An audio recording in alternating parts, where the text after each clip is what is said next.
tous. Effectivement, cette table ronde, comme l'a dit Axel, a été votée à l'unanimité sur le thème de la RSE et de l'IE et qu'on a nommé RSE-IE, le combo gagnant pour une démarche RSE connectée à la stratégie de l'entreprise. Donc on a vraiment choisi ces deux notions qui sont généralement considérées comme opposées, même si ça tend à changer. L'IE, donc l'intelligence économique, qui œuvre par définition pour plutôt la stratégie des entreprises, et la RSE, donc responsabilité sociale des entreprises, qui œuvre comme la contribution des entreprises au développement durable et tous les enjeux sociétaux qui y sont associés. C'est vrai que c'est des notions qui peuvent paraître un petit peu à l'opposé, mais on va voir qu'elles se ressemblent sur beaucoup de points et qu'elles peuvent être des leviers de performance pour les entreprises. Euh, on observe d'ailleurs que les entreprises les plus résilientes pendant la crise Covid, ce sont celles qui se sont engagées, tournées vers le développement durable, hein. Ça a été une période qui a été très propice aux entreprises dans ce domaine-là. Et d'ailleurs, il me semble que Apolline, tu voulais rebondir en guise d'introduction sur ces propos. Oui, merci beaucoup Laura. Effectivement et puis on fera un petit tour de table, juste après, mais le point de vue que moi j'ai aussi sur ça, c'est du coup au sein d'une entreprise, et c'est de voir que, les entreprises de plus en plus qui n'intégreraient pas les enjeux RSE au sein de leur stratégie seraient en fait en train de faire complètement fausse route et en fait notamment auraient de plus en plus gros risques, non anticipés. Et donc aujourd'hui, moi je vois, là dans mon métier, de chargée de mission RSE, l'analyse des risques qui auparavant se faisait de manière financière et éventuellement avec les fournisseurs, s'élargir pour prendre en compte des risques physiques liés au dérèglement climatique, liés à nos chaînes d'approvisionnement, les risques de marché, de réputation, donc vraiment un élargissement, de ce qui peut être pris en compte dans une analyse économique vraiment, clé au sein de l'entreprise. Merci beaucoup, Apolline. Et ben justement, tu évoquais ton métier, donc les intervenants, Apolline, Thomas, Vincent, Mélodie, si vous voulez bien vous présenter en 1 minute top chrono pour que nos participants aient un petit peu une vision de qui vous êtes. Oui, bah, j'ai ouvert le bal, donc je vais prendre la main et puis, je vous Exactement. laisserai ensuite. Donc voilà, donc moi du coup, je suis Apolline Boulère, je suis aujourd'hui chargée de mission RSE, au sein du groupe Olvea, qui est un groupe qui produit de l'huile de poisson et de l'huile végétale. Donc avec des fournisseurs partout dans le monde et donc aujourd'hui un enjeu RSE et carbone qui va reposer beaucoup, beaucoup sur nos achats.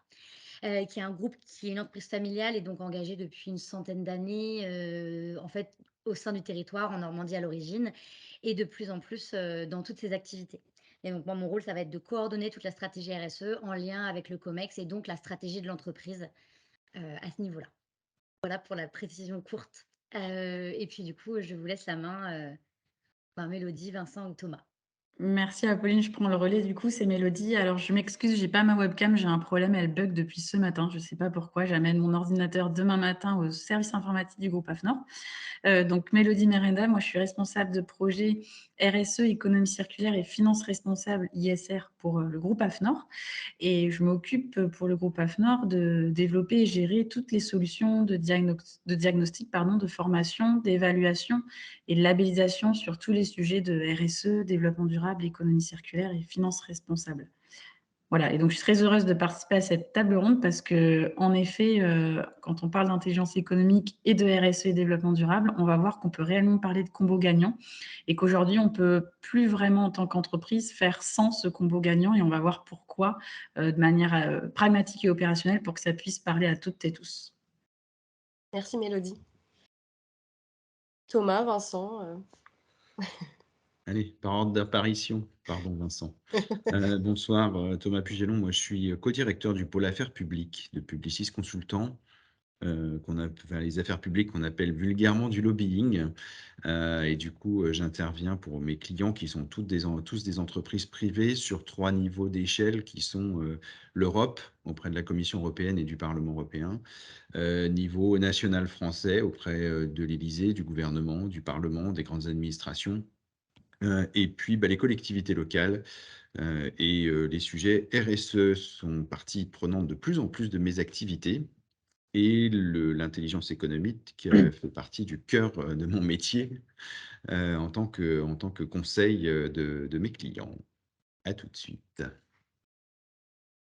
Vincent Lamquin, moi donc je suis, cofondateur de Confluence Group qui en fait réunit 3 agences, Confluence, Opinion Valley et SI Communication aujourd'hui.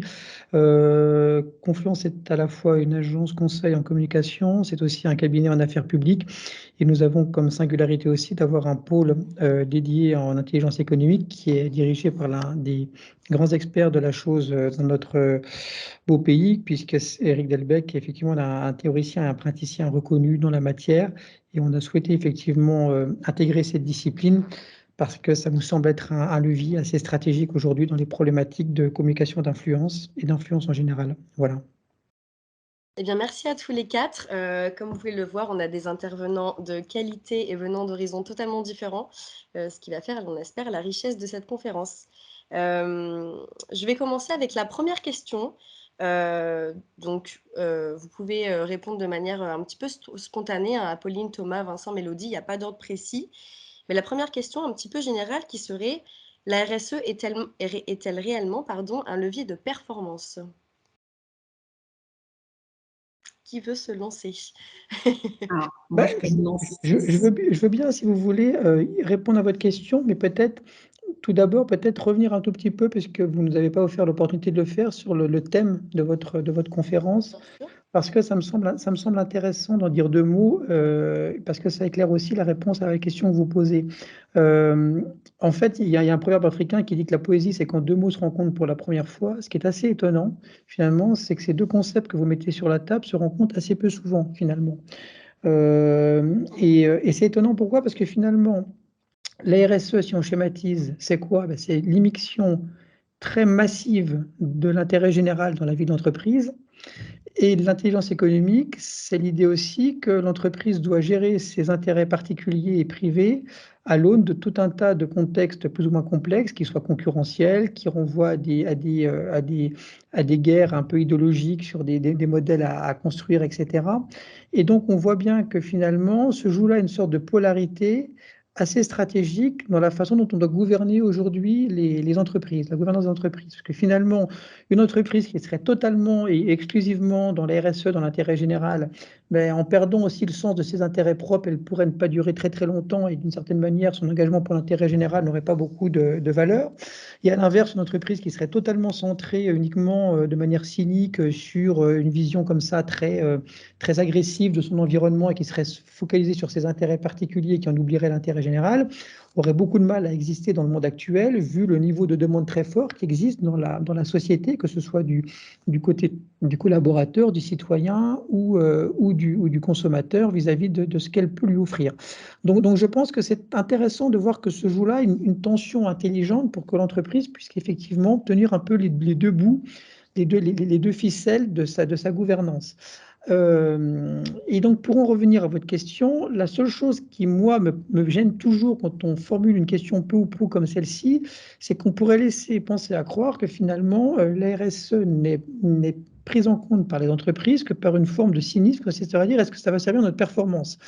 Et dans ce cas-là, ce serait plus tout à fait de l'RSE, puisque ce serait une forme d'exploitation d'un discours d'intérêt général et de mettre en place des éléments d'intérêt général uniquement pour servir finalement, voilà, créer une espèce de visage sympathique, mais qui n'aurait pas grand-chose à voir avec la réalité. Donc je pense que ça, il faut s'en méfier parce que d'une part, ça se voit très très vite aujourd'hui, et puis d'une certaine manière, ça ne permet pas de toucher à la racine de la RSE, qui est tout simplement le fait qu'aujourd'hui, la vie même d'une activité est conditionnée à la capacité d'en assurer la durabilité dans un environnement complexe. Et donc, je pense que la RSE, avant d'être un sujet de performance, c'est tout simplement un sujet de responsabilité à part entière. C'est-à-dire que, il faut tenir tous les bouts en même temps que j'évoquais en introduction, c'est-à-dire à la fois prendre en compte ses intérêts propres, mais aussi les prendre en compte en responsabilité, en considérant que son intérêt particulier ne peut pas durer s'il ne prend pas en compte un écosystème plus large. Et donc je crois que c'est plutôt un élargissement de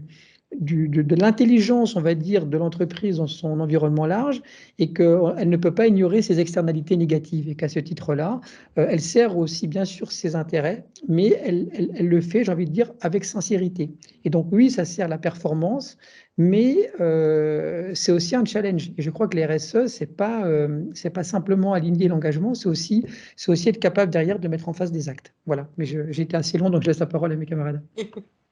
Merci Vincent. Mélodie, je crois que tu voulais également intervenir. Oui, alors, je suis pas, je partage, partiellement ce qui a été dit jusqu'à maintenant. C'était beaucoup de théorie. Bon, c'est le principe d'une table ronde, on confronte les avis. La RSE aujourd'hui, on a parlé beaucoup de théorie là dans la première intervention. La RSE, c'est très pratico-pratique. La RSE, derrière le concept de RSE, il y a des méthodologies, il y a des techniques très claires qui permettent aux entreprises d'identifier leurs opportunités, d'identifier leurs risques et donc de déployer des démarches RSE en lien avec les stratégies d'entreprise pour répondre à des enjeux de développement durable. Et du coup, j'ai été un peu perdue par la première intervention, parce que je ne me rappelle même plus vraiment de la première question, mais de mémoire, c'était comment la RSE peut permettre la performance de l'entreprise et comment RSE et performance sont conciliables. Ce qu'on a observé, en tout cas avec les différents retours terrain qu'on a depuis ces 2 dernières années, donc des retours très pratico-pratiques, c'est que, effectivement, vous l'avez partagé en introduction, pendant la crise Covid et pendant donc du coup cette crise qui n'était pas que sanitaire, qui était aussi pleinement économique, les entreprises ont identifié et ont détecté dans la RSE une opportunité de rendre plus résilient leur business model et leur activité de manière générale. Et donc, ce qui est intéressant de noter, c'est que du coup, les dirigeants d'entreprise, très concrètement, se sont dit, bon, ben, tiens, la RSE, ça peut être une opportunité pour moi de pérenniser mes activités, de fidéliser mes collaborateurs, d'identifier des nouveaux marchés à pénétrer sur lesquels diffuser mes produits, d'identifier des opportunités de développement, etc., etc. Et très concrètement, du coup, ce qu'on a aussi observé, c'est que les entreprises qui étaient engagées dans des démarches de RSE et dans des démarches de développement durable étaient aussi celles qui avaient les meilleurs, les meilleurs résultats économiques pendant cette crise économique-là. Et après, vous avez en parallèle le monde de la finance durable qui s'est un petit peu imposé pendant cette crise sanitaire et économique pour démontrer que les entreprises qui avaient été effectivement les plus résilientes économiquement étaient celles qui avaient les démarches RSE les plus solides et les plus robustes. Avoir une démarche de RSE solide et robuste, c'est connaître sa chaîne d'approvisionnement, c'est connaître ses fournisseurs, c'est connaître ses parties prenantes, c'est connaître ses consommateurs, ses utilisateurs, ses clients, et c'est donc pouvoir encaisser plus facilement les chocs, quels qu'ils soient. Donc voilà, c'était pour faire le lien avec la question, en essayant d'être pratico-pratique et faire le lien aussi avec le concept d'intelligence économique, parce que quand on parle d'intelligence économique, on parle de veille stratégique, on parle de stratégie d'influence, on parle de contrôle de la concurrence, on parle de gestion des flux d'information, on parle d'anticiper des menaces, déceler des opportunités, on parle de toutes ces choses-là qui sont en fait des questions centrales inhérentes à la RSE également. Et donc, voilà, ces deux concepts sont combinés et complémentaires. Merci beaucoup, Merci. Mélodie. Apolline, Thomas, vous souhaitez également rebondir sur la question Oui, pourquoi pas. Enfin, moi, j'aime toujours questionner les questions. Regardez d'où on parle. Et en fait, aujourd'hui, moi, je constate un virage qui s'est opéré depuis le premier confinement Covid, où la RSE est devenue une question centrale. C'était d'abord une question de communication. En fait, il fallait afficher une forme de résilience de l'entreprise, d'ouverture à des questions de société avec, des thématiques, centrales sur, le handicap, sur toutes les problématiques, LGBTQI+, sur, des problématiques d'accessibilité pour la partie sociale. Et puis pour la partie environnementale, on a vu poindre beaucoup de greenwashing dans la communication. Avec des éléments, où on repeignait tout en vert parce que c'était devenu la mode, on ne ferait plus comme avant. C'est un peu comme le sketch des inconnus, mais certains sont trop jeunes ici, avec les bons et les mauvais chasseurs. Il y avait la bonne RSE, puis la mauvaise RSE. Donc il y a d'abord une nécessité de chasser le réflexe de communication qui est de dire, on fait tous de la RSE comme monsieur Jourdain, mais d'aller chercher les éléments de preuve. Et les éléments de preuve, ils sont parfois plus difficiles à aller chercher. Alors aujourd'hui, les consommateurs sont extrêmement exigeants. Il y a de plus en plus de name and shame qui se provoquent sur les marchés. Donc c'est plus difficile pour les entreprises de mentir sur leur sujet RSE. Parfois, les sponsors ou les partenaires sont de plus en plus exigeants aussi. Moi, j'ai un souvenir en tête d'Antoine Griezmann qui claque son partenariat de manière sonnante et trébuchante avec Huawei quand sort une polémique sur l'exploitation des Ouïghours en Chine, alors que Huawei dépense des millions et des millions d'euros en RSE pour expliquer que tout est fait, tous les produits sont faits, etc., que tout est recyclable, que tout est fantastique, qu'il y a une ambiance formidable dans l'entreprise. Derrière, du coup, on peut faire un peu tout et n'importe quoi. Il y a l'exigence des consommateurs, oui, je l'ai dit, l'exigence des partenaires. Et puis la dernière exigence maintenant, c'est celle des politiques. Je ne fais pas un rendez-vous aujourd'hui sans qu'on demande à une entreprise dans un cabinet ministériel, à commencer par celui de l'écologie, qu'est-ce que vous avez mis en place pour économiser 10% d'énergie? Et on demande des preuves. Et les premiers trucs qu'on fait dans les briefing notes pour les clients, c'est les éléments de preuve sur les engagements RSE parce que c'est les questions les plus tangibles et sur lesquelles qui sont parfois très périphériques à l'activité, mais sur lesquelles on interroge de plus en plus les entreprises.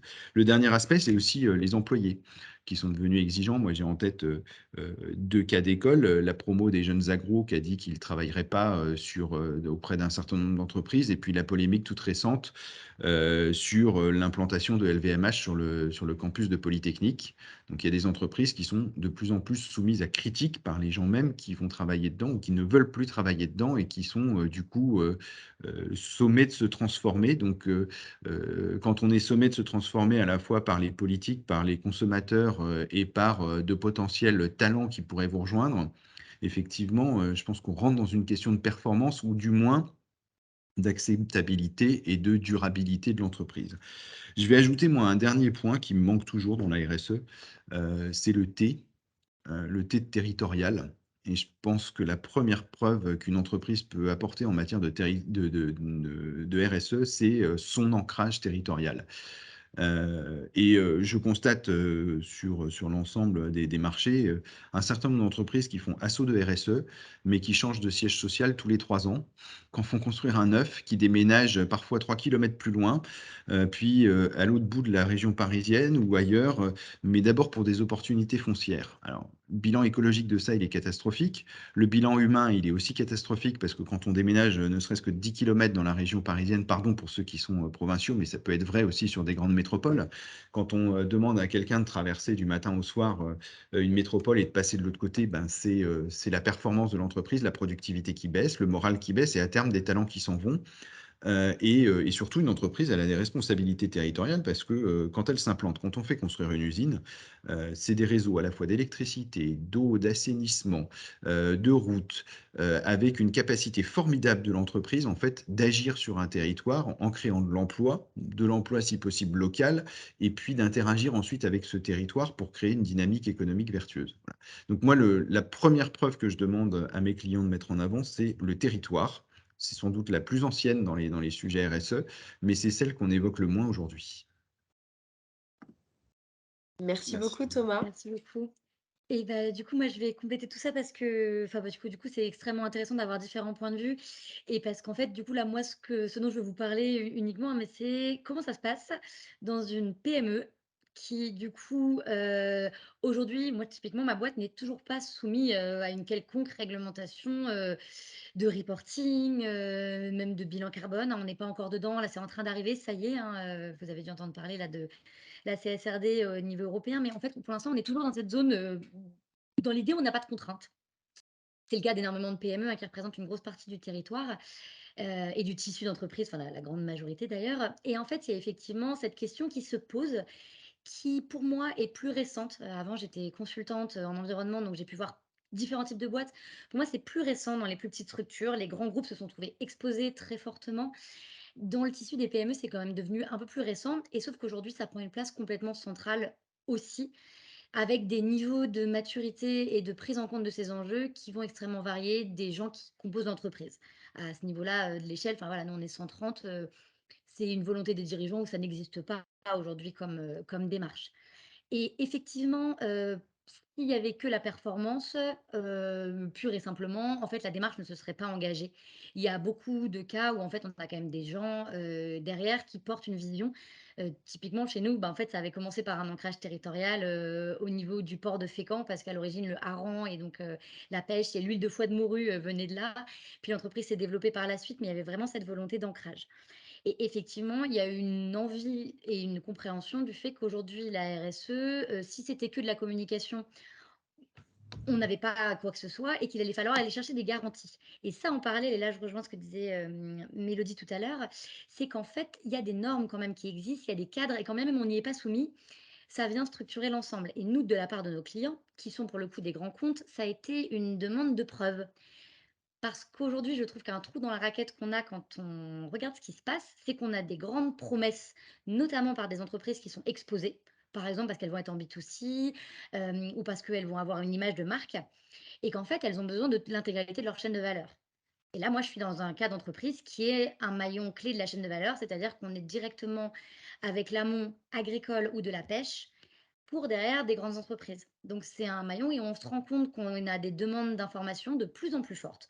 Donc vraiment de la transparence, de la donnée, de la certification des normes, et que pour y répondre, eh ben, il va falloir mobiliser un ensemble d'acteurs dans une chaîne de valeur extrêmement dense et extrêmement nombreuse. Donc il y a toute une question aujourd'hui des outils qui sont disponibles, d'un écart, moi j'observe aujourd'hui, et je pense qu'on pourrait y revenir, mais très fort entre la volonté de transparence, de données, de rigueur et de certification, et même de compréhension économique. On aimerait bien avoir toutes les données économiques en main pour prendre des bonnes décisions, et la donnée qui est pour l'instant disponible. Et on en parlait, voilà, sur les risques, sur comment, voilà, comment on fait un reporting qui soit propre, qui soit fiable. Et ben, en fait, on est souvent en manque de données aujourd'hui, vraiment un besoin, structurel de travail avec tout un écosystème, et donc pour moi-même de repenser la manière dont on a fait les choses. C'est-à-dire qu'on peut plus agir comme un maillon unique, d'une chaîne de valeur. On agit nécessairement avec tout un écosystème de partenaires. Donc je trouve que c'est effectivement une complexité et un ensemble de paramètres à prendre en compte pour les entreprises, ce qui en fait un terrain de jeu absolument passionnant et clairement, central aujourd'hui, qui vient servir une performance, mais qui est vraiment un nouveau sujet, où on a encore, à mon avis, beaucoup, beaucoup, beaucoup à apprendre et beaucoup de choses à voir. Voilà, je vais m'arrêter là pour pouvoir, continuer, voilà, la table ronde des différents sujets, mais je pense qu'on a encore beaucoup de sujets à explorer. Alors, Alors, Merci, Pauline, si je peux d'avoir. me permettre un rebond, je trouve qu'il y a un cas d'école qui est extrêmement intéressant, c'est celui de Danone. Parce qu'il faut savoir aussi de quelle performance on parle. Quand Emmanuel Faber, l'ancien CEO de Danone, décide de transformer cette entreprise presque centenaire en entreprise à mission, et avec une mission qui est de contribuer à la santé des consommateurs par la nourriture, on est effectivement sur un sujet de transformation qui est un virage à 180 degrés par rapport à une entreprise qui fait du food et pour de la consommation de masse. Et on voit quoi? On voit que le marché ne suit pas. Les actionnaires finissent par se révolter et on finit par débarquer Emmanuel Faber. Donc, la question de la performance, elle est là aussi. C'est-à-dire, c'est quelle performance? Le moment choisi aussi est important. Et du coup, là, on a une vraie question, une vraie question centrale sur est-ce que effectivement l'entreprise peut avoir une mission aussi sociale ou aussi centrale ou cruciale que celle qu'Emmanuel Faber avait affectée à Danone. Juste un mot, Thomas, puisque tu parles de ça. Là où je trouve que le sujet Danone est un peu plus complexe, c'est que tu sais comme moi qu'Antoine Riboud était quand même l'inspirateur et le créateur de ce groupe, avec déjà cette forte dimension sociale et responsable. On a célébré récemment les 50 ans de son discours au CNPF, et je pense que la remise en cause de la gouvernance de Faber n'est pas simplement, je pense, l'engagement sociétal du groupe, mais peut-être certaines modalités de mise en œuvre de ça. Alors ça rejoint ce que tu dis sur la performance, mais je pense que ce n'est pas la philosophie générale du groupe qui était mise en cause, mais plutôt la manière de la mettre en œuvre quand même. Oui, tout à fait. Alors, merci à vous. Apolline alors a commencé déjà à introduire notre deuxième question, à savoir comment imbriquer les démarches RSE et IE dans une organisation. Sont-elles compatibles? Donc, vous avez commencé à en parler. Mélodie, est-ce que vous voulez intervenir sur cette question? Oui, avec plaisir. Alors, je ne suis pas une spécialiste de l'intelligence économique. Moi, je suis une spécialiste de la RSE, donc je vais réussir à répondre, je pense. Enfin, je vais essayer. Et pour répondre à cette deuxième question, je vais compléter aussi des éléments qu'ont partagé mes confrères sur la première question, parce qu'en fait, Apolline, ce qu'elle disait, c'est hyper intéressant, et ça rejoint également ce que disait Thomas avec l'exemple de Danone. En fait, aujourd'hui, on assiste un petit peu à un bouleversement un peu structurel de comment les entreprises doivent faire face à tous ces enjeux de développement durable, de RSE, et comment elles doivent en rendre compte à leurs parties prenantes, internes et externes, que ce soit les salariés, mais que ce soit aussi les investisseurs, les actionnaires, les pouvoirs publics, etc. Et au niveau de l'Union européenne, il y a quelque chose qui est en train de se jouer assez intéressant au niveau réglementaire, avec, vous avez dû en entendre parler, la directive CSRD, donc qui vient d'ailleurs d'être adoptée, et qui sera transposée ensuite dans le droit français d'ici 1 an et demi, 2 ans. Et cette directive CSRD, elle vient un petit peu rechallenger la manière dont les entreprises vont devoir communiquer sur leurs performances extra-financières à l'externe, en lien avec leurs performances financières. Et les entreprises vont plus avoir d'autre choix que de combiner stratégie d'entreprise et démarche de développement durable. Et elles vont aussi ne plus avoir d'autre choix que de se poser la question de « je communique sur mes résultats RSE, d'accord, mais je dois communiquer sur mes résultats RSE et aussi sur les pratiques au quotidien que j'ai dans mon entreprise. Et comment, du coup, j'intègre ça à ma stratégie d'entreprise ». Et donc, tout pour dire qu'il y a un gros enjeu, effectivement, sur comment les entreprises vont s'approprier ce magma réglementaire qui va venir un petit peu les challenger sur, voilà, on ne peut plus se contenter simplement de faire une liste à la Prévert de nos résultats. Il va falloir en plus expliquer notre stratégie, il va falloir communiquer sur notre business d'affaires durable, sur notre business model durable. Et ça rejoint ce que dit Apolline, il va y avoir un petit peu des enjeux pour les entreprises de consolider les bonnes données, d'expliquer à tous les collaborateurs en interne et toutes les fonctions support d'une entreprise qu'elles ont toutes une pierre à apporter à l'édifice et que ce n'est pas le responsable RSE tout seul dans son coin qui va pouvoir faire tout le boulot, qu'il va falloir travailler avec les achats, qu'il va falloir travailler avec le marketing, qu'il va falloir travailler avec la direction générale, avec la stratégie, avec l'innovation, avec la R&D, avec les fonctions plus opérationnelles, etc. Et tout le monde, en fait, va devoir se mettre autour de la table pour se dire, bon, ben, c'est quoi la RSE pour nous ? Et à mon niveau, à moi en tant que collaborateur, comment ça m'impacte ? Et pour ça, pour accompagner les entreprises dans tout ça, il existe aujourd'hui des normes, notamment une qui est la plus utilisée à l'échelle internationale en matière de RSE, c'est l'ISO 26000.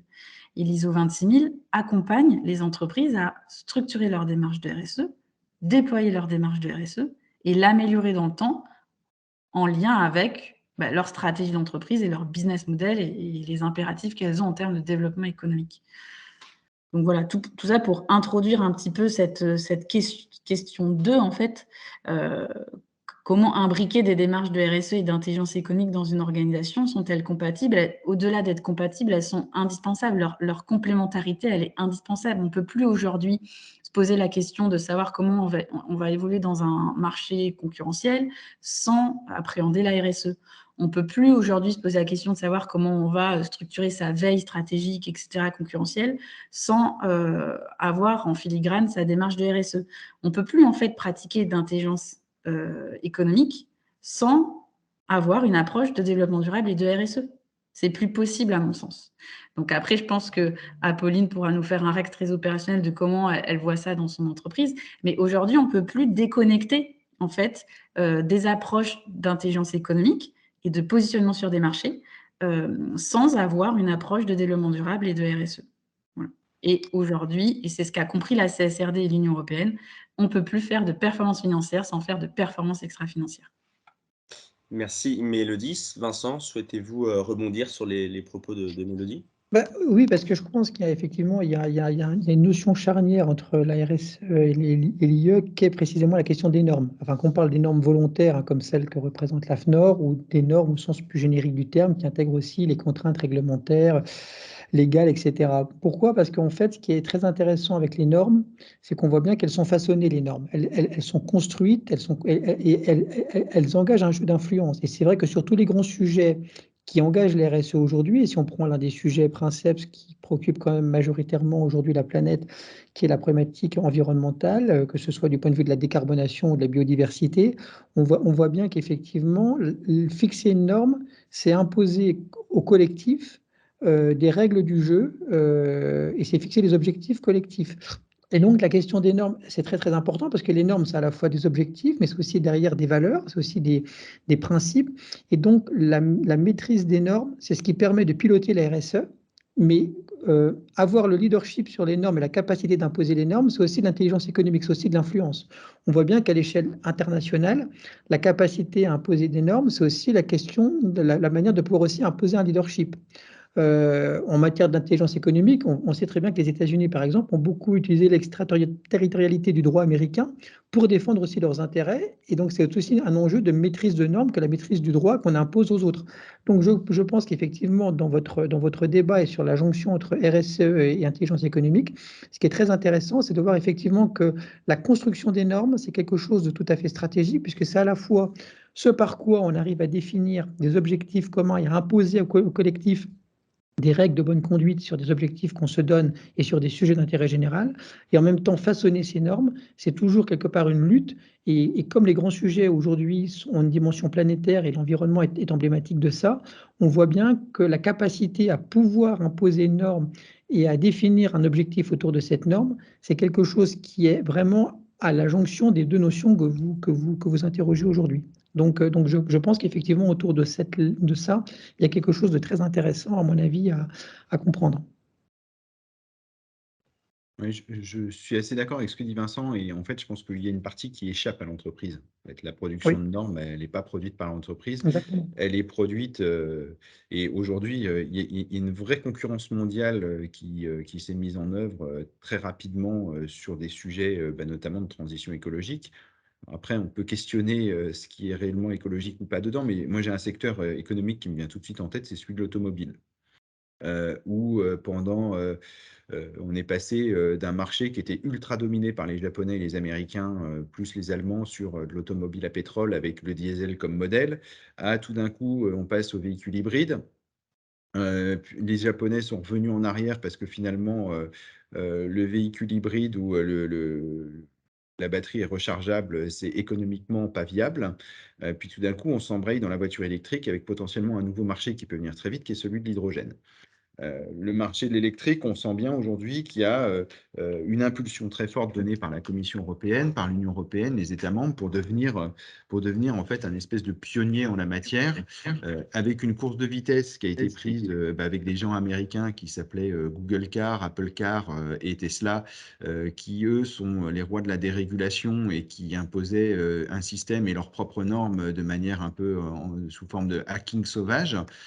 Et du coup, on s'est retrouvé dans une espèce de confluence entre les constructeurs traditionnels européens et les États membres et la Commission pour essayer d'imposer un marché de l'électrique qui soit un peu plus régulé, un peu mieux positionné, avec toujours des problèmes quand même en matière de RSE, parce qu'aujourd'hui, ces véhicules électriques, ils fonctionnent avec des batteries qui elles-mêmes sont composées de métaux rares qui sont extraits dans certains pays du monde avec des techniques qui sont parfois rudimentaires et qui exploitent des populations, à commencer par des enfants, notamment dans certains pays d'Afrique. Donc on est sur un marché qui est en pleine transformation, mais avec une exigence progressive de normes qui vont s'auto-additionner, qui vont tenter de construire un marché plus propre et aussi de créer de l'innovation.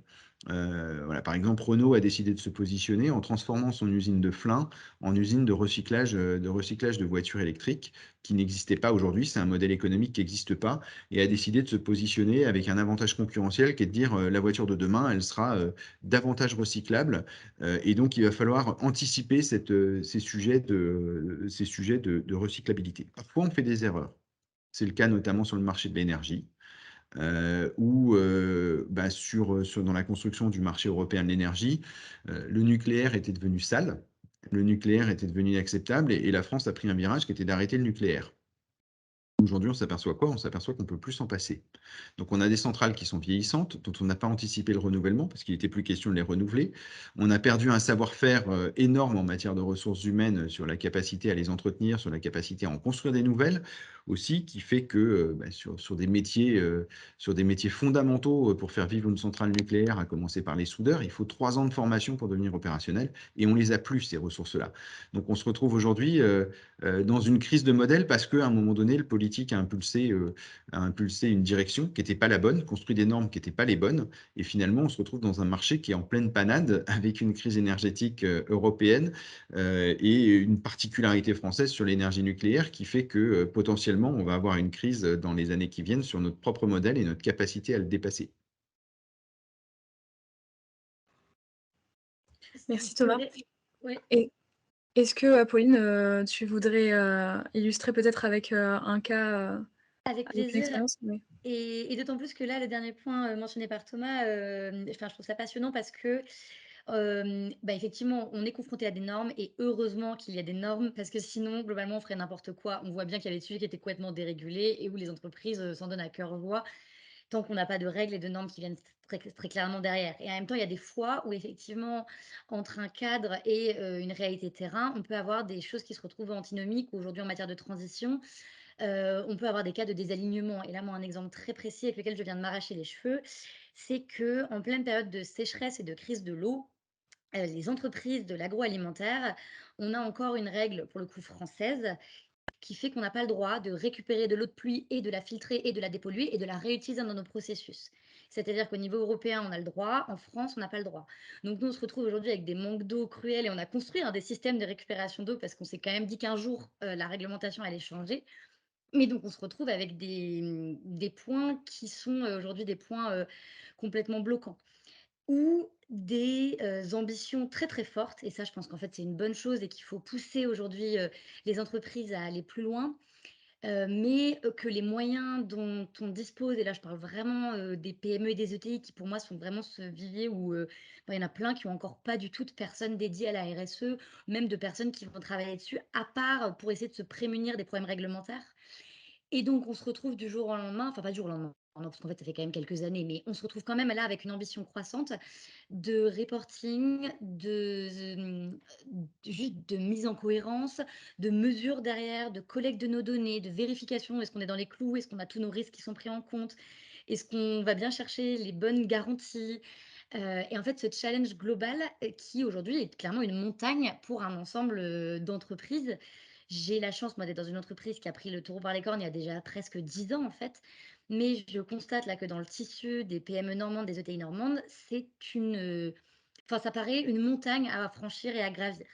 Donc c'est particulièrement intéressant de voir, cet écart, de le constater et il y avait toute une question de comment aujourd'hui ces entreprises pourraient être accompagnées. Est-ce qu'il y en a qui vont pas du tout pouvoir prendre ce tournant? Est-ce que c'est jouable, dans le temps dédié? Et en même temps, les fois où on prend vraiment le sujet et où, en fait, par exemple, on va vraiment se dire que dans toute notre chaîne de valeur, il faut que ces enjeux RSE viennent. Parce que, je crois que c'est Mélodie qui le disait tout à l'heure, hein, mais la performance et la stratégie RSE vont être directement liées, et il y a vraiment en fait, notre résilience en tant qu'entreprise y est directement liée. Donc aujourd'hui, si on ne connaît pas nos fournisseurs, qu'on ne sait pas comment ils font les choses, en fait, non seulement on a des risques, financiers, mais des risques de résilience, cette question de pouvoir rapprocher nos chaînes de valeur et donc en fait, rien que dans la partie achat qui est un des services de l'entreprise, moi aujourd'hui, je travaille avec nos responsables achats, main dans la main, pour voir tout ce qui peut être fait et donc finalement, moi aujourd'hui, je vois vraiment le rôle, dans une entreprise responsable RSE comme un pilote qui va essayer de donner des billes à tout le monde, mais l'objectif, c'est vraiment que ça infuse dans tous les services. Donc on est sur des changements, d'ampleur, structurels, passionnants et clairement avec des compétences qui aujourd'hui ne sont pas encore, complètement au niveau. Donc on a vraiment un enjeu de mise au niveau, sur tous ces sujets-là, quoi. Voilà un peu pour moi sur, pour le point de vue, concret. Merci Apolline, et on sent que tu es passionnée. Et c'est vrai que, juste pour rebondir, avant les directions RSE, c'est vrai qu'elles étaient complètement désolidarisées des autres directions dans une entreprise et que maintenant, il y en a un petit peu, comme tu dis, direction achat un petit peu partout. Donc, d'où son importance. Manon, est-ce que tu veux rebondir également sur la dernière question de cette conférence? Oui, il nous restait une dernière question, qui avait déjà été un peu répondue à la fois par, Thomas et Mélodie et tous les autres, sur les pouvoirs publics et qui sont de plus en plus en demande de preuves. On parlait des preuves tout à l'heure. Donc, est-ce que, l'un d'entre vous veut répondre, reprendre, à la fois sur les normes ISO ou sur les labels européens, voilà, sur les différentes preuves qui sont demandées? En fait, il y a je me lance et Oui, après, allez-y. on pourra compléter. Il y a, d'ailleurs un commentaire qui a été partagé dans la zone de chat, qui expliquait que c'était en effet important d'avoir des certifications, des labels pour, valoriser les entreprises qui sont effectivement engagées dans des démarches vertueuses de RSE. Aujourd'hui, les pouvoirs publics, ont un rôle à jouer en matière de levier. C'est-à-dire qu'ils peuvent activer, s'ils le souhaitent, via la commande publique notamment, mais via aussi des lois, des réglementations, etc. Ils peuvent activer et dynamiser la RSE en France. Il y a plusieurs leviers pour ça. On a parlé de la commande publique. Ça se structure, ça se fait de plus en plus, notamment dans le cadre d'appels d'offres publics. Il y a de plus en plus de critères de sélection des prestataires qui sont des critères RSE. Et via des réglementations, etc. Il y a un troisième levier que les pouvoirs publics n'utilisent pas encore vraiment beaucoup, mais qui serait opportun qu'ils utilisent, ou du moins c'est au niveau du groupe AFNOR les actions de lobbying positifs qu'on mène auprès des pouvoirs publics dans ce sens, c'est de faire en sorte que les pouvoirs publics puissent prendre un petit peu parti, entre guillemets, pour un petit peu faire le tri entre la démultiplication des signes de reconnaissance et des labels qui commencent à fleurir en matière de RSE au niveau français, européen et international. À ce titre-là, il y a un premier effort, on va dire, entre guillemets, des pouvoirs publics qui a été fait il y a 2 ans dans le cadre de la plateforme RSE. Alors peut-être que certains d'entre vous connaissent ce qu'est la plateforme RSE. C'est une instance qui regroupe des experts en RSE qui est rattachée à France Stratégie, elle-même rattachée au Premier ministre. Et cette instance, qui est la plateforme RSE, a pour objectif, et est saisie souvent par les ministères, pour produire des avis qui visent à guider les pouvoirs publics dans le déploiement de la RSE en France pour les acteurs économiques. Bref. Et il y a 2 ans, la plateforme RSE a été saisie par le Premier ministre pour produire un rapport sur comment faire en sorte que des labels RSE soient identifiés par les acteurs économiques par rapport à d'autres labels. Et comment, en fait, on peut faire quand on est une entreprise qui fait de la RSE pour identifier un bon label RSE crédible d'un label RSE qui serait moins crédible. Et donc, la plateforme RSE a produit un rapport. Et donc, les pouvoirs publics ont commencé, entre guillemets, à guider un petit peu les acteurs économiques qui souhaitent distinguer leur démarche de RSE avec ce rapport.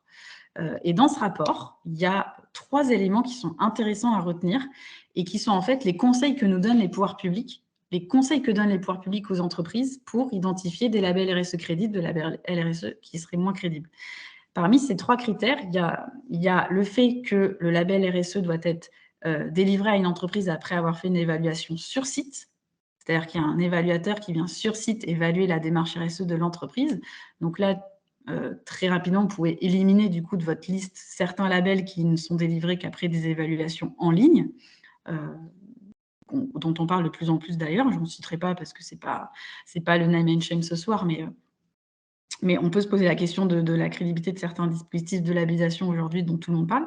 Deuxième critère, il faut que les évaluateurs qui évaluent les démarches RSE des entreprises sur site aient été formés de manière transparente et que ce soit réellement des experts qui interviennent et pas des contrôleurs qui sont au Bangladesh derrière des bureaux à 3 heures du matin, même si j'ai absolument rien contre les experts RSE au Bangladesh. Et troisième critère, que les labels RSE crédibles qui soient délivrés aux entreprises soient basés sur des référentiels robustes, comme par exemple l'ISO 26000 qui a fait l'objet d'un consensus à l'échelle internationale il y a 10 ans et qui a été élaboré par plus de 100 pays et plus de plusieurs milliers d'acteurs. Donc les pouvoirs publics commencent à nous guider un petit peu là-dessus. Et effectivement, les pouvoirs publics, du coup, commencent à nous aider à identifier quels peuvent être les labels les plus crédibles et robustes à utiliser pour les entreprises qui souhaitent valoriser leur démarche RSE exemplaire. Voilà ce que je pouvais dire sur ce sujet. Merci Mélodie. Nous savons que Vincent doit partir un petit peu plus tôt. Donc Vincent, souhaitez-vous intervenir, rebondir? Bah ouais, brièvement par rapport à la question qui est posée. D'abord, je pense que avant de demander des preuves, les pouvoirs publics, déjà, ils imposent de plus en plus de règles, d'exigences, d'impératifs légaux et d'une certaine manière, la RSE, et c'est ce que soulignait Thomas tout à l'heure, elles ne sont souvent pas d'initiative elles-mêmes des premières actions de RSE. Elles sont aussi, d'une certaine manière, elles s'inscrivent dans un cadre que les pouvoirs publics, que les États ou les instances supra-étatiques définissent dans des logiques d'intérêt général. Donc, de ce point de vue-là, il y a effectivement un cadre qui s'impose et qui est de plus en plus exigeant par rapport à des principes que les États et les gouvernances publiques définissent dans des soucis de bonne gestion des objectifs qu'on se donne sur des terrains qui sont inhérents à l'RSE, comme sur les questions environnementales ou sur des normes sociales. Et puis, j'ai envie de dire aussi, il y a une chose qu'il faut constater, en tout cas particulièrement en France, c'est qu'on voit aussi que l'État délègue peut-être de plus en plus aussi des missions d'intérêt général et qu'il, pour des raisons de moyens, il demande aussi aux entreprises de jouer un rôle croissant. Et c'est vrai que les entreprises aujourd'hui sont des puissances, c'est ce que je dis toujours, c'est-à-dire qu'elles deviennent des puissances à part entière parce qu'elles ont des réservoirs d'innovation qui sont extrêmement importants. Et les grands défis de demain, les États savent aussi qu'ils les relèveront grâce aux entreprises. Donc il est certain aussi que, d'une certaine manière, de plus en plus, les États attendent des entreprises la capacité à apporter des réponses innovantes, technologiques et autres pour pouvoir répondre aux défis de RSE qui sont posés aux entreprises, mais aussi à la société dans son ensemble. Donc je crois que l'État il est à la fois demandeur de preuves, mais il impose aussi des règles et il délègue en quelque sorte des missions d'intérêt général de plus en plus aux entreprises. Il y a un truc qui est anecdotique, mais je veux dire, prenons par exemple cet exemple-là aujourd'hui, à travers la feuille de paye et le fait que les entreprises aujourd'hui intègrent sur la feuille de paye la prise en compte de l'impôt, fait que l'entreprise, elle est même devenue un peu collecteur d'impôts, par exemple. Alors, ce n'est pas un sujet de RSE à part entière, mais on voit bien qu'il y a une espèce de bascule dans lequel les entreprises sont de plus en plus partie prenante de missions quelque part d'intérêt général. Voilà. Merci beaucoup Vincent et puis, bonne soirée en avance si tu veux partir. Merci beaucoup. Tu peux plutôt rejoindre ton fils, mais merci en tout cas pour Merci à cette vous. intervention. Merci. Notamment, sur cette question de pouvoir public, Thomas, peut-être que tu souhaites également prendre la parole là-dessus? Ouais, moi, je suis un peu mitigé sur cette question. Parce que je constate en fait, enfin, qu'il y a un manque d'inventivité de la part des pouvoirs publics, une sécheresse aujourd'hui sur du politique, sur la capacité à orienter les choses. Alors, euh, voilà, je reprends l'exemple là, de la séquence de l'automne sur la transition énergétique, où on a sommé les entreprises en l'espace d'un mois d'apporter les preuves qu'elles étaient capables de réduire 10% de leur consommation d'énergie. Mais en fait, enfin, tout ça, c'est quoi? C'est la résultante d'un manque d'anticipation sur une politique stratégique d'approvisionnement en énergie sur le territoire national et de capacité à maintenir un continuum de production en fonction d'une consommation qu'on sait croissante. Du coup, en fait, j'ai l'impression qu'on demande, enfin, c'est un peu comme si le bourreau demandait au condamné de tenir la hache, quoi. Il y a un côté un peu totalement contradictoire là-dedans, où en fait, on est plutôt aujourd'hui en train d'intervenir en pompier. On le voit sur la COP27, on le voit sur un certain nombre de choses, alors que bah, il y a 5 ans, enfin non, 7 ans, allez, on adoptait la stratégie de sortie du nucléaire en grande pompe en disant que c'était la bonne solution. On a voté dans le quinquennat précédent une loi qui s'appelait AGEC, qui a mis en place des filières REP avec des éco-organismes qui prennent des petites ponctions partout, mais sous forme d'usine à gaz impraticable pour les entreprises. On a voté derrière une grande loi climat dont les décrets d'application ne sont toujours pas sortis pour la plupart d'entre eux.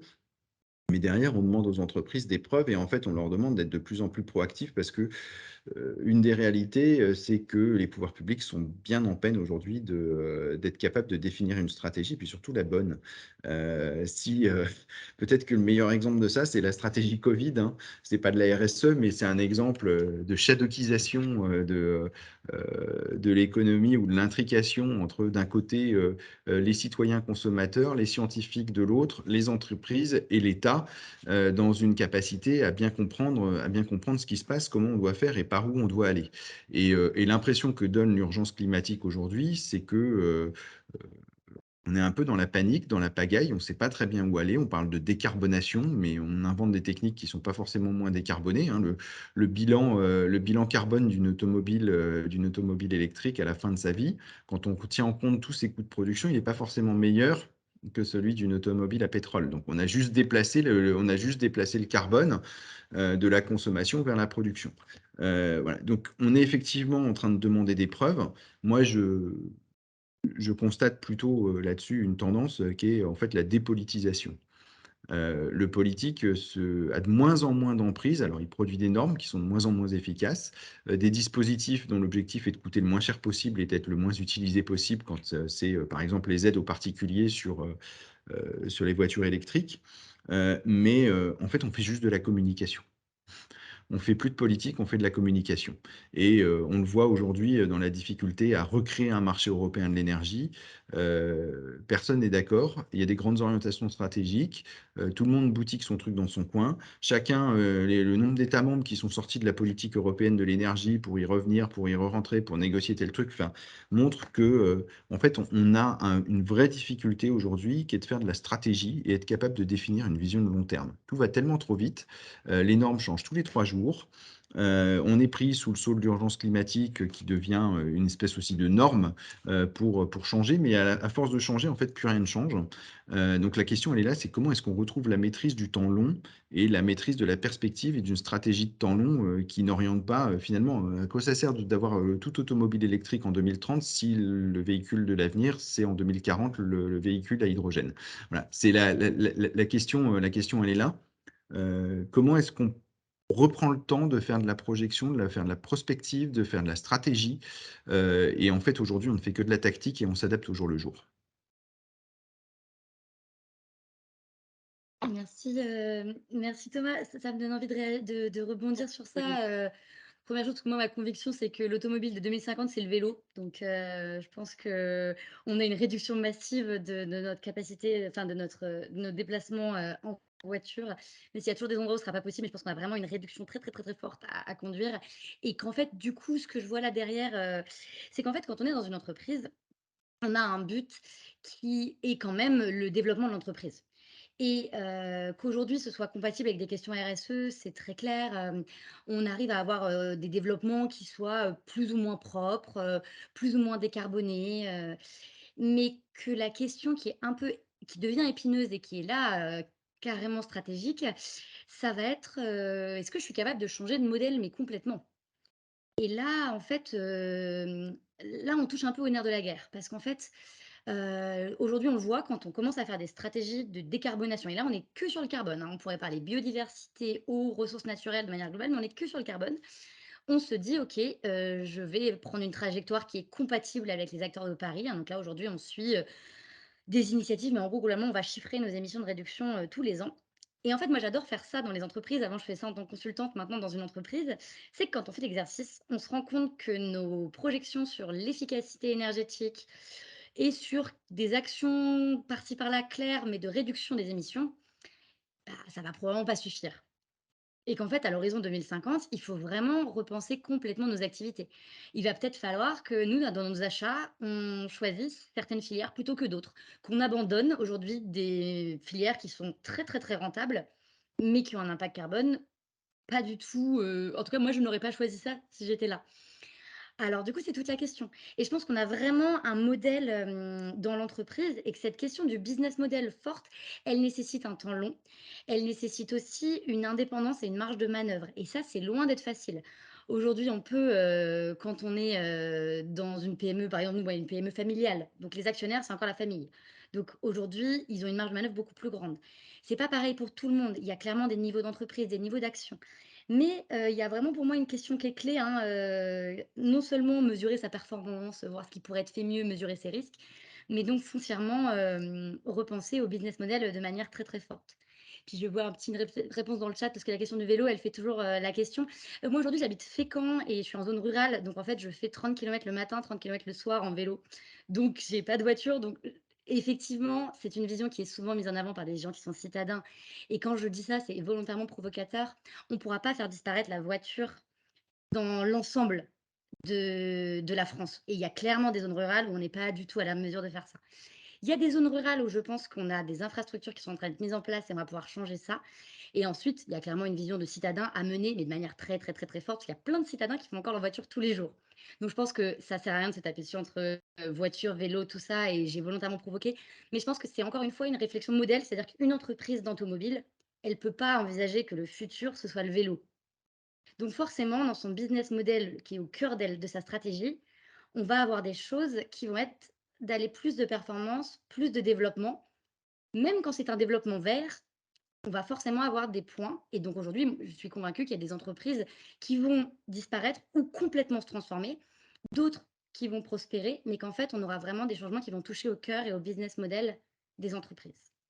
Voilà, je Si je m'arrête peux là. le permettre, je voudrais revenir sur un mot central qu'Apolline a prononcé, qui étaient en fait 2 mots découplés, mais qui font un couple qui marche très bien, c'est l'indépendance stratégique.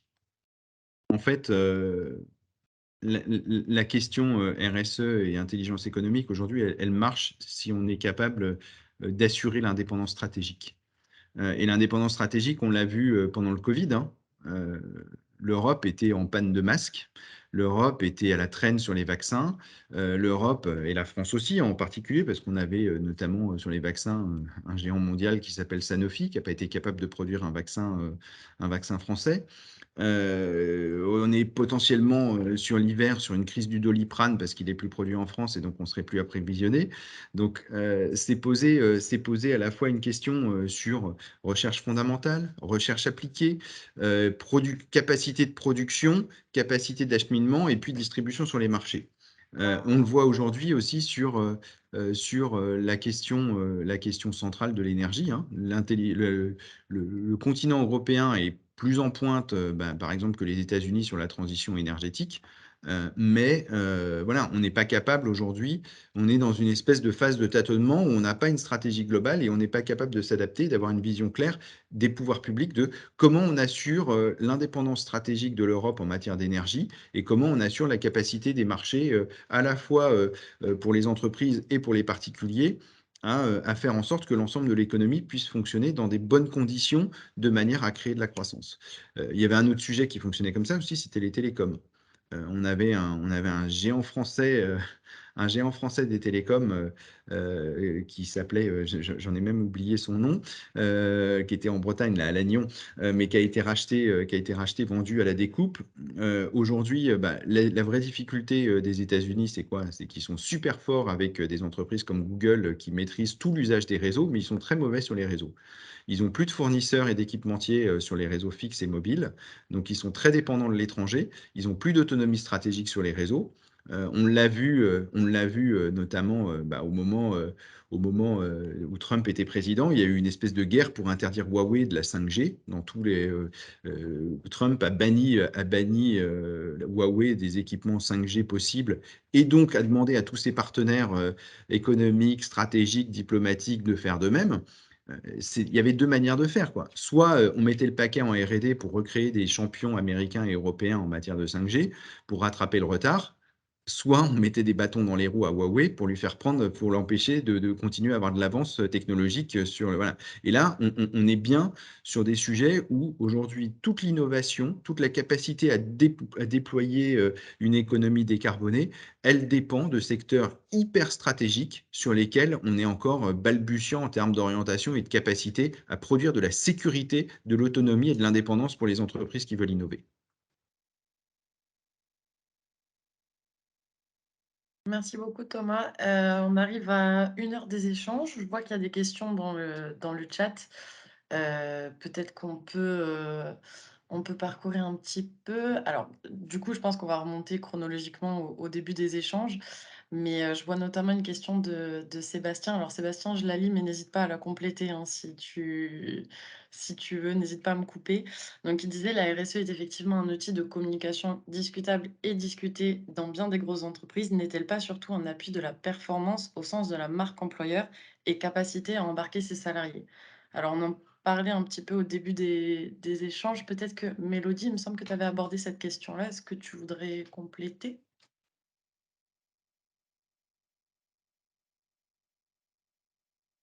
Non. Mélodie n'est plus là. Sinon, moi, je peux rapidement rebondir. Puis, vrai, Pardon, c'est je bon, suis là, mais ça a coupé, j'ai pas entendu la Ah, question. autant pour moi. Vas-y, Apolline, du coup, je prendrai la suite après, le temps de reboucler. Oui, la question était effectivement de savoir si donc enfin Mmh. de questionner le fait que la RSE soit un outil de communication discutable et discuté, mais aussi un appui marque employeur et embarquement des salariés.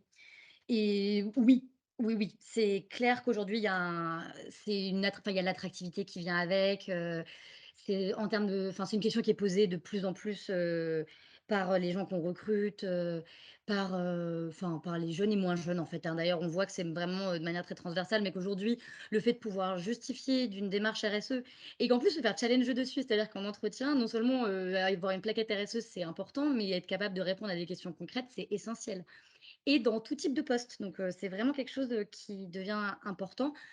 Après, est-ce que c'est le seul facteur?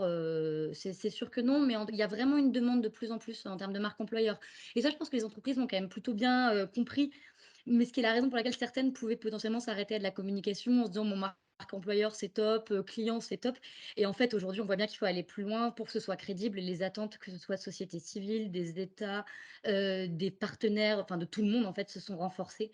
Donc on va vraiment vers un apport de garanties et de preuves, croissant. Voilà, pour la question vraiment, marque employeur. Moi, enfin, la marque employeur, c'est un des sujets sur lesquels travaille mon agence.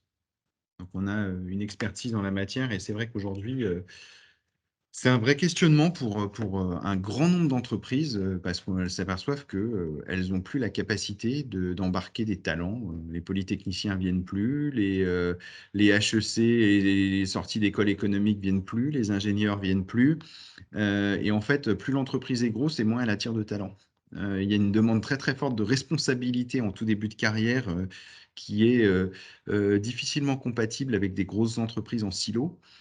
Et du coup, effectivement, la marque employeur devient une capacité de l'entreprise, non pas à faire rêver, mais à offrir des conditions réelles, matérielles de développement personnel à ses salariés et collaborateurs, qui devient un avantage concurrentiel sur un marché. Voilà, c'est une entreprise qui traite mal ses salariés. Aujourd'hui, elle est scorée dans les écoles. Les stages font l'objet de discussions entre étudiants. Et du coup, ça devient effectivement de plus en plus compliqué de recruter. Et par ailleurs, il y a des scandales sur certaines entreprises, hein, je l'ai évoqué tout à l'heure, sur le fait, par exemple, que LVMH soit pas le bienvenu sur le campus polytechnique ou ce qui s'était passé avec AgroParisTech, avec un certain nombre d'élèves qui ont dit on ne travaillera plus pour certaines entreprises, notamment celles qui fabriquaient des engrais ou des produits phytosanitaires très destructeurs pour l'environnement et potentiellement cancérogènes. Ceux qui ont vu un certain film avec Pierre Ninès sauront de quoi je parle. Voilà, donc on est aujourd'hui sur des sujets où effectivement, c'est la capacité à survivre même de certaines grosses entreprises qui est posée, hein. Voilà, moi j'ai vu, ça fait un moment que je suis sur le marché du travail, j'ai vu beaucoup de jeunes rentrer dans des très grosses entreprises et puis partir au bout d'un an parce qu'on leur confie pas des responsabilités, parce que ils sont noyés dans une chaîne de commandement qui est pas claire, parce qu'on leur a vendu du rêve, on leur a vendu une marque, un logo, et à la fin ils sont noyés au 8e étage sous le PDG, et donc ils partent, ils créent leur entreprise, ils font la même chose 2 fois plus cher, vendu 2 fois plus cher en étant freelance. Voilà. Donc il y a un vrai challenging du modèle même de l'entreprise aujourd'hui qui est fait, et du coup la marque employeur devient aussi un élément effectivement de performance. Merci beaucoup à tous les 2. Donc on a une deuxième question de Sébastien, Hautfort toujours. Alors cette fois, c'était un petit peu plus tard dans les échanges quand on parlait, notamment des labels, des régulations. Donc il me disait: «La RSE n'est pas loin d'être un ensemble de labels et de process pour ne faire que ce qu'on devrait faire depuis bien longtemps. Pensez-vous que l'IE peut permettre de faire plus et mieux en matière de RSE?» Question de l'innovation abordée à l'instant. Et moi, j'ajouterais même, alors là, pour le coup, à titre perso, une 2e partie à cette question. On parle du programme national, de l'intelligence économique, donc qui est une proposition de loi, dont on parle un petit peu en ce moment. Est-ce que vous pensez que la RSE pourrait être imbriquée directement dans cette proposition de loi qui est propre normalement à l'intelligence économique?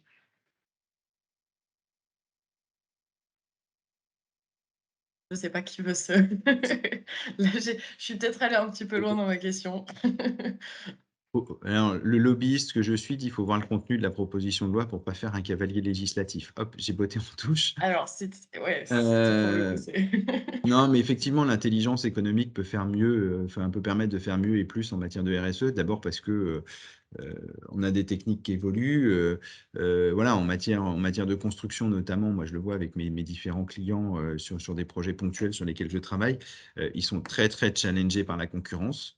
La question de la réemployabilité des matériaux est devenue cruciale dans certains jurys de concours. Voilà, donc effectivement, le fait de se positionner sur un marché avec des concurrents fait que, de toute façon, là, on est irrémédiablement tiré dans une logique de faire mieux, sans doute avec moins, mais dans une démarche de sobriété à la fois énergétique, environnementale. Je reviens une fois de plus, moi j'ai vu une quantité de marchés de construction sortir où on épaulait des constructeurs qui concouraient, où la question de l'emploi local était devenue cruciale. L'ancrage territorial est devenu le premier élément de preuve, et je le répète inlassablement, qu'une entreprise peut apporter de son engagement envers la société. Elle fait vivre un marché de l'emploi. Enfin, il y a combien aujourd'hui de villes et villages de France qui sont totalement sinistrés depuis 10, 20, 30, 40, 50 ans, depuis l'arrêt des bassins miniers, par exemple, parce qu'une entreprise a décidé de fermer un jour un site. Voilà, on peut reprendre le cas d'ArcelorMittal, hein. C'est une vallée qui a un savoir-faire, des techniques, etc. Et on s'aperçoit aujourd'hui que ces techniques-là, on en a besoin parce qu'on est dans une crise avec la Russie et l'acier russe et l'acier ukrainien sont plus exportables vers l'Europe. Donc on est en pénurie d'acier et on a perdu un savoir-faire, on a perdu des techniques, on a perdu des sites de production, on a perdu des usines qui fonctionnaient. Donc on est vraiment sur des questions où l'ancrage territorial est devenu quelque chose de profondément important, avec nécessairement aussi cette démarche, tout le monde parle de l'usine 2.0, mais d'être capable de transformer ces modes de production pour qu'ils soient décarbonés et plus propres. Mais voilà, je reviens, moi, je martèle sans cesse dans mon métier le fait que l'ancrage territorial est la première preuve. On interagit quand on est en entreprise avec un bassin d'emploi.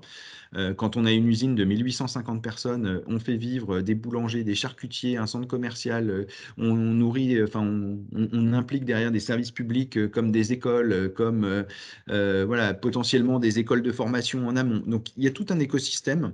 Et on est dans une véritable économie d'imbrication et une entreprise n'est jamais seule sur son marché et jamais extraterritorialisée quand elle implante une usine ou un site de production. Voilà, c'est un sujet capital aujourd'hui qui lie l'intelligence économique et la RSE, et le choix de l'implantation est parfois crucial aussi par rapport à des nœuds de transport, par rapport à la présence d'écoles à côté. Quand vous avez une école d'ingénieurs qui fait dans le domaine dans lequel vous faites de la production, qui est située à moins de 30 km, vous avez plus de chances que ces ingénieurs aient envie de frapper à votre porte que quand ils sont à 600 km. Voilà, c'est bête, mais c'est aussi ces questions-là qui fondent aujourd'hui la capacité à lier intelligence économique et RSE. Mélodie, peut-être sur la deuxième question donc, de Sébastien, pensez-vous que l'IE peut permettre de faire plus et mieux en matière de RSE qui, selon lui, ne serait pas loin d'être juste un ensemble de labels et de process? Est-ce que tu souhaites rebondir là-dessus Oui, alors je suis pas sûre de bien comprendre la question, mais en tout cas la RSE, c'est pas que des labels, c'est aussi et surtout comment dire? C'est la manière dont les entreprises demain peuvent intégrer le développement durable à leur stratégie. Donc ça, c'est pas que suivre des process, appliquer des normes et obtenir des labels. C'est avoir des convictions, avoir des valeurs, avoir des principes, partager une vision, inscrire une raison d'être. C'est vraiment avoir un dirigeant qui porte le sujet, c'est avoir un dirigeant qui a pris conscience qu'il peut plus faire, il peut plus avancer avec son business sans prendre en compte la biodiversité, le changement climatique, la marque employeur, le bien-être des collaborateurs, l'absentéisme, le turnover, tous ces sujets-là, en fait. Et c'est comment, du coup, en tant que dirigeant, je fais. Et pour ce faire, il existe des outils qui sont des normes, des labels, des analyses de matérialité, des cartographies de parties prenantes et plein d'autres outils dont on parle beaucoup quand on est dans la RSE. Et quand on fait de l'intelligence économique, on fait de la veille concurrentielle, on fait de la veille technologique, on fait des veilles de marché, on fait des analyses de tendance, on fait plein de choses comme ça qui vont dans ce sens, en fait, qui vont dans ce sens de mieux comprendre son marché, mieux mieux gérer ses opportunités, mieux identifier ses faiblesses, faire plus rapidement ses analyses SWOT, enfin tout ce qu'on nous demande de faire en RSE aussi. Donc voilà, c'est pas que obtenir des labels et suivre des process, c'est surtout avoir une conviction, engager son entreprise et ses collaborateurs derrière cette vision, la partager, faire preuve de lobbying positif, de leadership positif en tant que dirigeant. Et après, la cerise sur le gâteau, c'est le label, c'est la certification, c'est le reporting CSRD et la DPEF qui va bien. Et voilà. Ouais, je vais jeter un pavé dans la mare. Mais en fait, pour moi, la norme, c'est un sujet autobloquant. J'en discutais l'autre jour avec un patron d'entreprise qui est un ami qui fait de la sécurité incendie sur les chantiers, enfin sur la construction dans le BTP. Et il me disait, en fait, la norme, c'est l'arme des faibles quand on ne sait pas à quoi se raccrocher, qu'on ne sait pas quoi inventer. Donc, c'est d'abord une question assurantielle avant d'être une question d'innovation. Et peut-être on a un vrai mal franco-français. Hein. Il y avait une blague qui disait que fait-on face à une innovation? Alors, un Anglais, il crée un marché, un Américain, il fait entrer en bourse, un Chinois, il copie, et un Français, il régule. Et du coup, en fait, la vraie question qu'il faut se poser au-delà des normes, c'est est-ce que nous, on est capable aujourd'hui de produire des entreprises qui sont aussi disruptives voilà, que peut l'être Tesla ou que peut l'être Google sur un certain champ.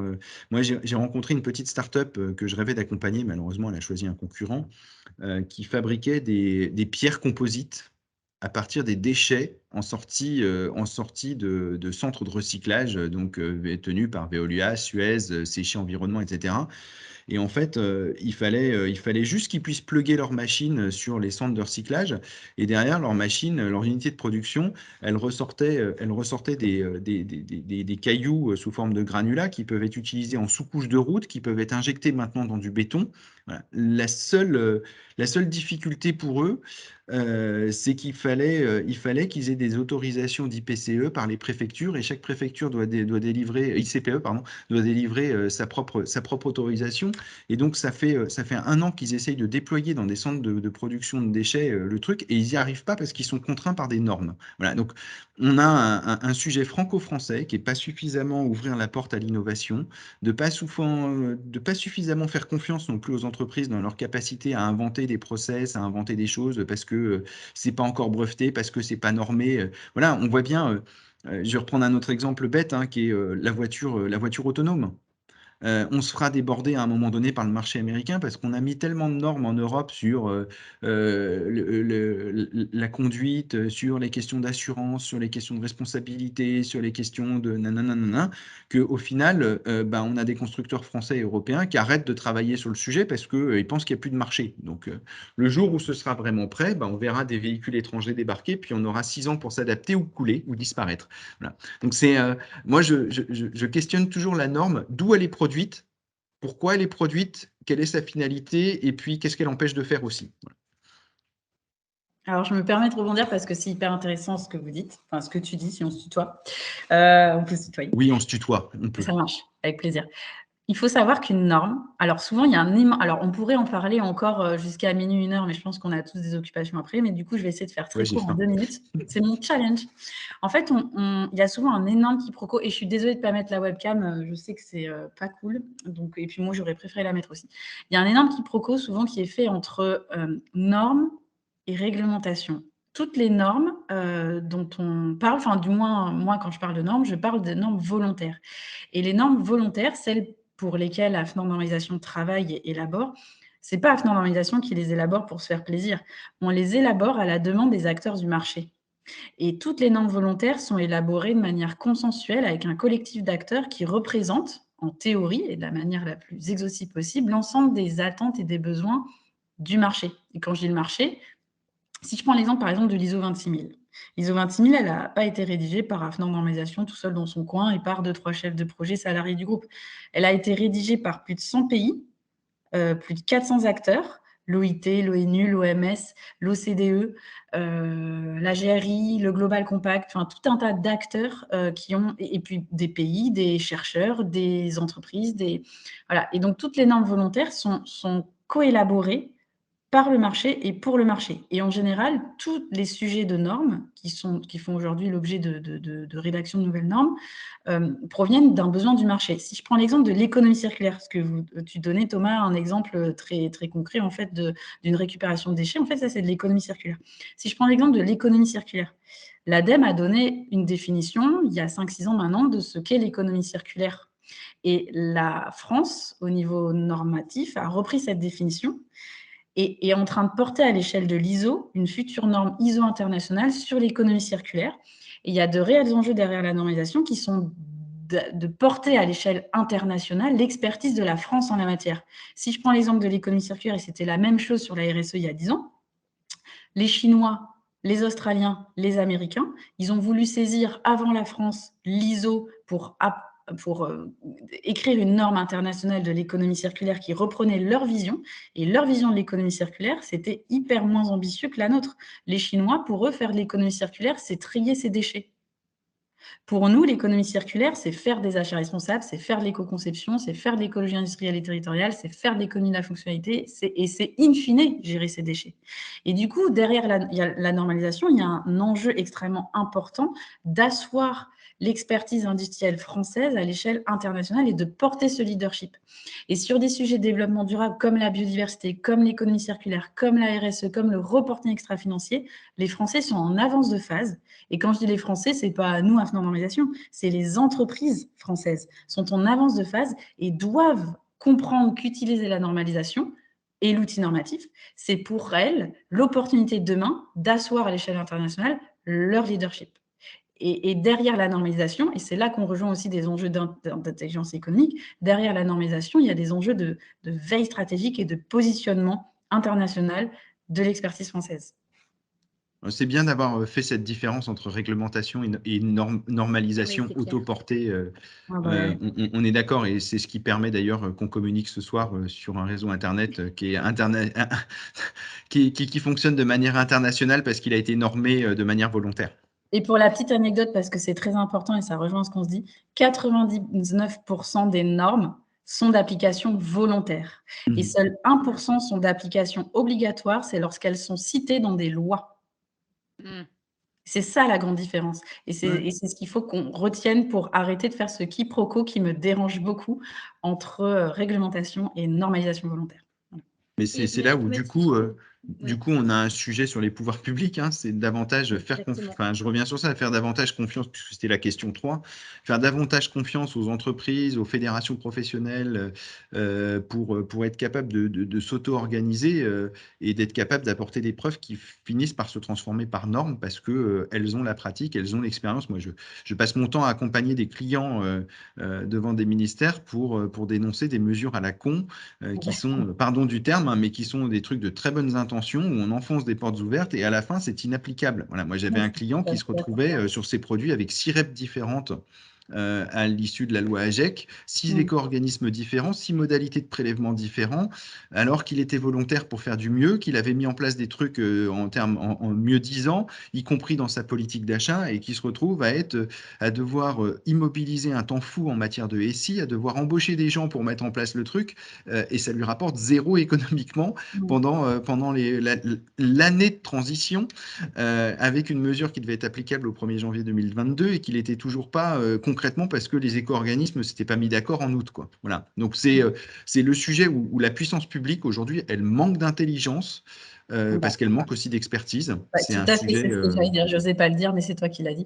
Ouais, c'est débarrassé de toute l'expertise. Hein. Mais bien sûr, les pouvoirs publics, quand ils élaborent les décrets d'application qui feront demain les guidelines de ce que les entreprises vont devoir produire, elles associent, quand elles ont l'intelligence de le faire, les experts.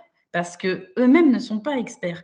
Et parfois, et ça a été le cas de certains décrets d'application de la loi AGEC, ces décrets d'application-là ont été rédigés sans associer les experts, en fait.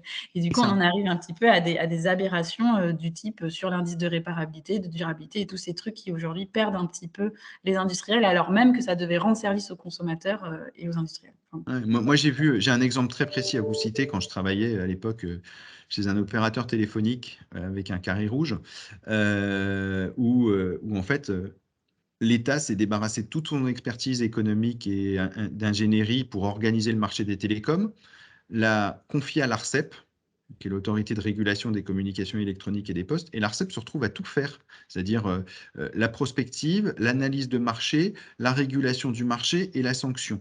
Et donc, on a perdu cette capacité d'avoir un État visionnaire et stratège qui a délégué à une autorité qui est contrôlée par personne, qui est sanctionnée par personne non plus quand elle fait des bêtises, le pouvoir à la fois de faire de la prospective, d'organiser le marché, de le réguler et de le contrôler. Et donc là, c'est typiquement le genre d'initiative où on va dans le mur et on sait qu'à la fin, on va perdre des avantages concurrentiels par rapport à d'autres pays. C'est sûr. Ouais, complètement.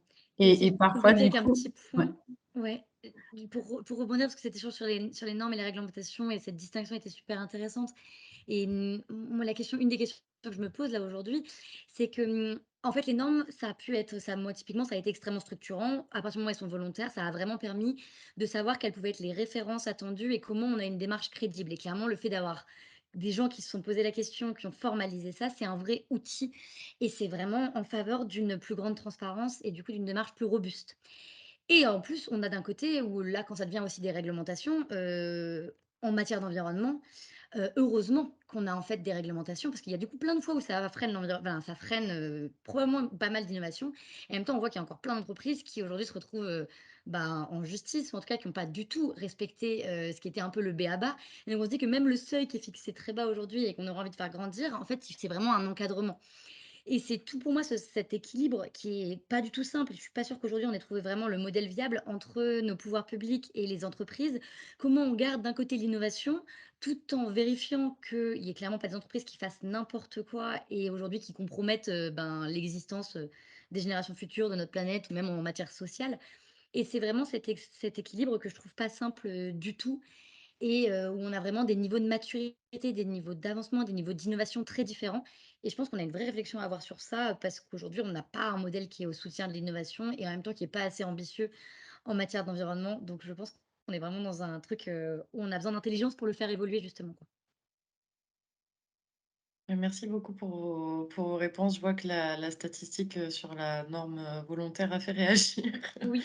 Donc, ouais, merci Mélodie pour la distinction, normes-réglementation. Je pense on Ouais, avec n'était pas plaisir. tous au fait, de de la C'est très chose. Moi bien. non plus, avant d'intégrer le groupe AFNOR. Donc, c'est aussi Ouais, nous qui avons enfin, comment dire, rôle, nous ne sommes pas super forts dans la sensibilisation et la communication sur le ouais. métier de la normalisation, mais dès lors qu'on a compris cette différence fondamentale, on appréhende l'outil normatif sous un autre angle et on en comprend beaucoup mieux les bénéfices. Et en tant qu'industriel, il y a vraiment des enjeux à se positionner sur les sujets de normalisation parce que c'est comme ça qu'on pourra asseoir, je répète, son expertise à des échelles qui dépasseront les frontières hexagonales. Et demain, les enjeux de développement durable dépasseront largement nos frontières. Donc, c'est maintenant qu'il faut s'y mettre. Merci beaucoup Mélodie pour ces éléments. Je vois qu'on n'a plus de questions dans le chat, donc je pense qu'on va pouvoir clôturer, à part si quelqu'un, souhaite ajouter une dernière question, mais, Et si jamais il y a des questions qui viennent à froid, on est dispo, je pense, tous respectivement via LinkedIn, etc. Donc, n'hésitez pas à nous solliciter. Tout à fait. Merci. Oui, on avait mis les profils, justement, enfin vos profils Ouais. à tous les 4 les intervenants. Donc effectivement, les participants, n'hésitez pas à les contacter. Je pense que vous êtes ouverts, tant Pauline, Thomas que Mélodie. Donc merci à Ah, tous. Merci. Merci. ouais. Tout à fait et merci beaucoup. Merci pour votre écoute. Merci beaucoup à vous. Merci, pour votre disponibilité, je le répète, mais c'est vrai que pour le coup, vous avez été super actifs, donc, merci beaucoup, pour ça. Merci aux participants et dernière petite chose, dans le chat, on vous a laissé un lien, vers un petit formulaire qu'on a créé, donc ça nous permettra d'avoir vos retours, à la fois sur cet événement-là, mais également sur, potentiellement de nouveaux sujets à venir. Voilà, s'il y a des envies ou des idées, n'hésitez pas à nous les partager. Le lien est dans le chat et voilà, merci beaucoup. Je ne sais pas si un de nous a quelque chose à ajouter, si j'ai oublié quelque chose, mais, Non, Je je pense que pense j'ai qu'on a fait le tour. J'ai tout dit, c'est bon. conclusion, merci à tous. Merci.